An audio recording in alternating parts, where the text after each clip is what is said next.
Good. Amen. We're just glad to be back here at the river just one more time. Amen. Let's give it up for the angel of this house, Pastor Queenie. Hallelujah. And we are glad to be here. Thank you, Mel Course. Amen. And thanks to our praise dancers that was mother and daughter. Let's give them a hand. Amen. Amen. Want to thank my beautiful wife, First Lady. Stand up. We know you got on yellow. Amen. Amen. For coming on today to all of Zion Hill that's in the house. Amen. Amen. To all of our deacons and trustees, to our ministers. Amen. Reverend Arlene Dunlap, who's in the back. Amen. Evangelist Michelle and Elder Booker. Amen. Amen. And to our musicians and to Lottie Dottie and everybody. Amen. We've come here to celebrate. I did ask Gert what was the occasion, and she just told me, amen, it's just August fellowship, August worship. Amen. And that set real good with me because I'm not a topical occasion preacher. Amen. I love to, amen, pray and ask God to give me direction on what He wants to be said to the people of God. Amen. Amen. There is a word in Hebrews 10:23 through 25. Hebrews 10. Hebrews 10. Verses 23 through 25. If you have it, say amen. It says, let us hold fast the confession of our hope without wavering. I'm reading from the New King James Version. For he who promised is faithful. And let us consider one another in order to stir up love and good works, not forsaking the assembling of ourselves together, as is the manner of some, but exhorting one another, and so much the more as you see the day approaching. God's word for God's people. Amen. Will you grab somebody by the hand as you take your seat and say, neighbor, or neighbor, I've got a confession to make. I will not miss church anymore. He tells us here in Hebrews that we ought to hold fast to the profession of our faith. Can I teach this for a few moments? Everyone say profession. That word profession, Pastor Queenie, here is a word, amen, that means your declaration. Everyone say declaration. In other words, I have a profession of faith that I can hold on to because I believe that God is still God. I have a declaration because some of us actually believe that He still, amen, has the ability to heal cancer. Some of us have a declaration because we believe that He turned water into wine. We believe that He walked out on the water and calmed the raging sea. We believe that God, amen, spit in clay, put it on a blind man's eyes, and Jesus said, tell me what you see. I see men as trees. Tell your neighbor, I have a declaration. I have a declaration because I still believe, amen, that He met a woman at the well and told her that I am the living water, that if you drink of me you shall never thirst. I have a declaration because I still believe that He's the King of Kings and the Lord of Lords. Am I here by myself? I have a declaration today and a profession of my faith that I believe that He's coming back one day. Am I here by myself? He's coming back for a church without a spot or a wrinkle. He's coming back for those, amen, who have been saved and sanctified. Is there anybody here today that has a declaration that can say, I still believe that the Bible is true. I still believe that he was born in a manger. I still believe that he was birthed by a Virgin Mary. I still believe that he hung on the cross, bled on the cross, died on the cross. You see, there used to be a time, amen, in the church that all you had to hear was the cross. But maybe I've got some folks in here that have forgot about the cross. At the cross, God, at the cross, where I first saw the light and the burdens of my heart roll away. It was there. I still see y'all sing about faith that I received on a hill far away stood an old rugged cross. The emblem, I'm in the wrong place, of suffering and shame. How I love that old cross. Can I get a witness in here today? I have a declaration that of a profession that he hung on the cross. They crucified him. They mocked him. They scandalized his name. But early on the third day, he got up with all power in his hand. My brothers and my sisters, why do we come here? Why do we come to this place called church? Can I get a witness in here today? Why do we come here? Well, first of all, we come to give our faith food to fight with. I don't know about you, but you need something to fight with. My son Devin, he loves sweets. He loves to eat candy all the time. And I remember, amen, sharing with him that you really miss out on a good meal because you've had the sweets before you had the substance. Look at your neighbor and tell him, don't always look for what's sweet. You got to have some substance. Let me talk to the ladies. He may look good, but if he ain't got no substance, looks, amen, don't ever judge a book by its cover, but baby, you got to have some substance. Since y'all sitting on me like bricks, let me give you some. He's got to have a job. That's substance. He's got to be respectful. That's substance. Number one. Number three, he's got to love the Lord. To lean on your neighbor and say, that's substance. And so I told Devin, I said, you miss out on substance. And that's the reason why we can't continue in church to have a sugarcane gospel. You see, I can't preach cotton candy sermons when I've got people who've been touched but have not been delivered. That's why I come to church to get some faith food to fight with. In other words, I gotta have something that I can deal with, something that I can handle, that when I get to the job and hellhounds are on my track, I've got something to fight with. I don't know about you, but I need some food for substance. Let me give you a few. Some black beans and rice, red beans and gravy. Can I get a witness in here today? Pork chop, amen, and mashed potatoes. You need something. You need God's goodness. You need God's mercy. You need the Holy Ghost. Can I get a witness in here?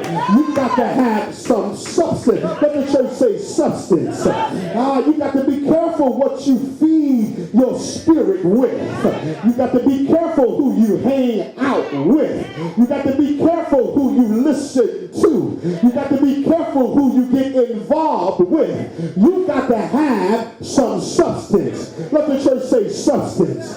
Something that's going to hold you. Something that's going to keep you. Something that's going to sustain you. Something that's going to refrain you. Something that's going to lift you up. Something that's going to place your feet on solid ground. You need some substance, my beloved. This is the book of Hebrews. Let the church say Hebrews. Hebrews is the book of Hebrews. But understand this. Hebrews now begins to share with us the importance of holding fast to our profession.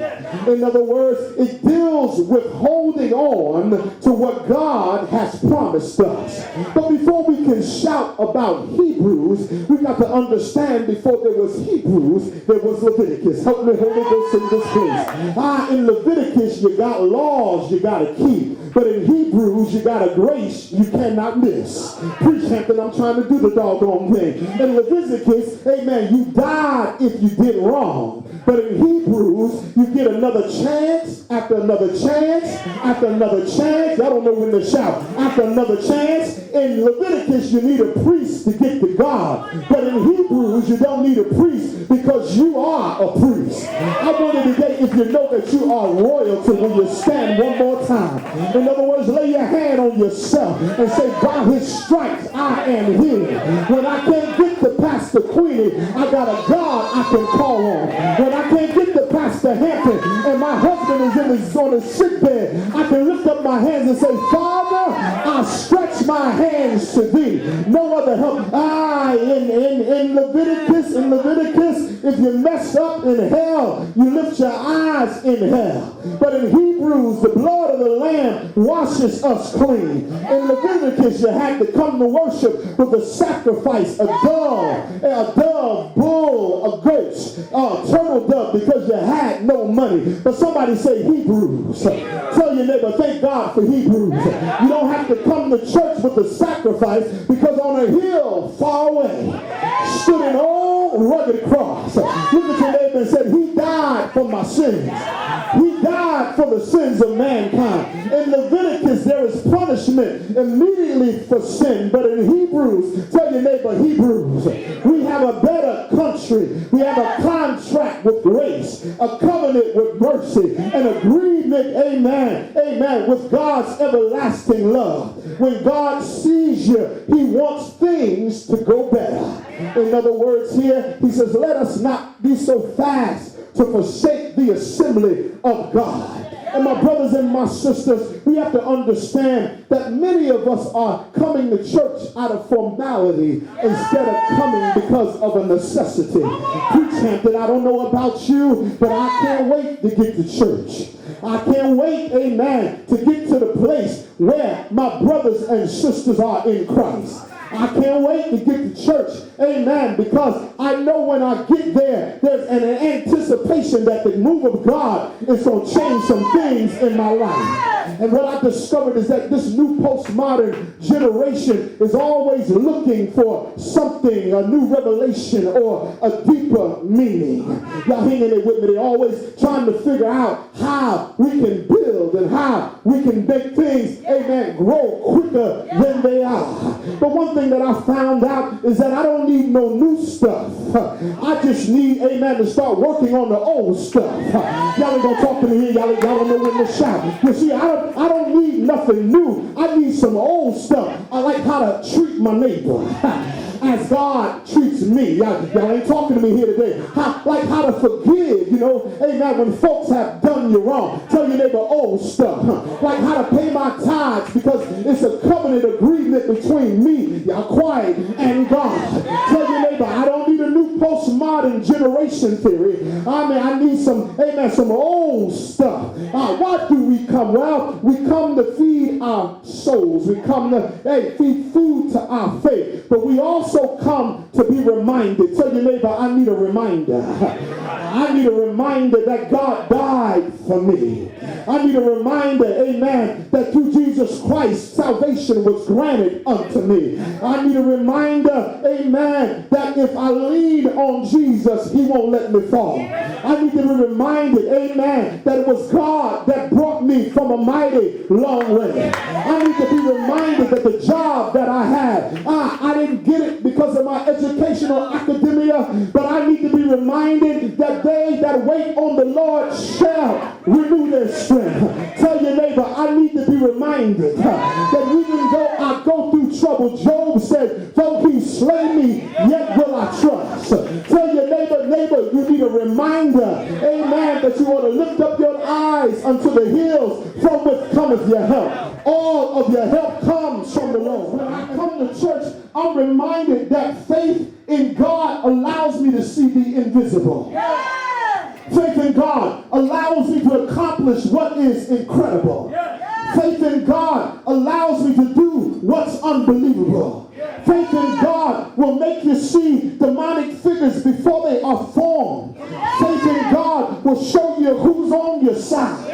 Faith in God will let you know before trouble rises that you need to find shelter. In other words, says, I want to know this afternoon how many have crazy faith. In other words, that means faith that supersedes your situation. Let me say it one more time, crazy faith. That means, honey, everybody else counted you out, but your faith kept you in. Look at your neighbor and say, I got crazy faith. I got enough crazy faith to believe that if God brought me out of this, he'll bring me out of that. Look at your neighbor and say, I got crazy faith. To say that they that wait on the Lord shall renew their strength. What do you mean, preacher? You said that 3 times already. Because my strength comes from a body of believers who are all on with the accord, that are united together, lifting up the name of Jesus.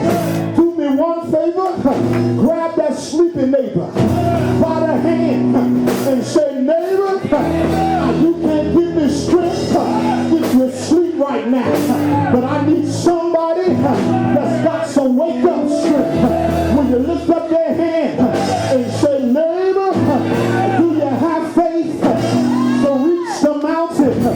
Do you have faith that can speak to sickness and say, be thou healed? Look at your neighbor and say, I got it. I got God's faith. Say it. Got it in here that can stand to your feet as I close this sermon and say, I have a right to be the church. In other words, I am the church. Wherever I go, you ought to see God in me. Can I get a witness here? I like Hebrews because it says never forsake the assembly of God. Grab your neighbor by the hand this one last time and say, neighbor, I don't care where you may worship. I don't care where you may go and sing, but we're all a part of God's family. There's no greater church. There's no bigger church. There's one Lord, one faith, and one baptism. I see y'all don't know when to shout. Shake their hand and say, one Lord, one faith, and one baptism. That's enough for me to shout on. Say yes, say yes. When we all get to heaven, what a day of rejoicing that will be. When we all see Jesus, we're going to sing and shout the victory. Are you glad? I said, are you glad? Do you have faith that can say, I'm going to hang on in there? Say yes, yes. And I come to let you know that Jesus is the reason why I come to church. Look at your neighbor and say, neighbor, I don't know what you come to do. Look at your neighbor and say, I don't know what you come to do, but I come to clap my hands. I come to clap my feet. I come to give him praise. Say yes. Say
on, give God some praise.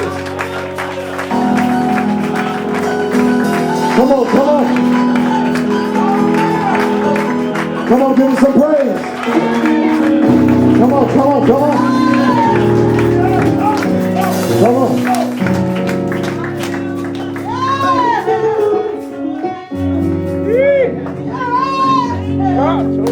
There ought to be some excitement just being in the presence of the body of believers.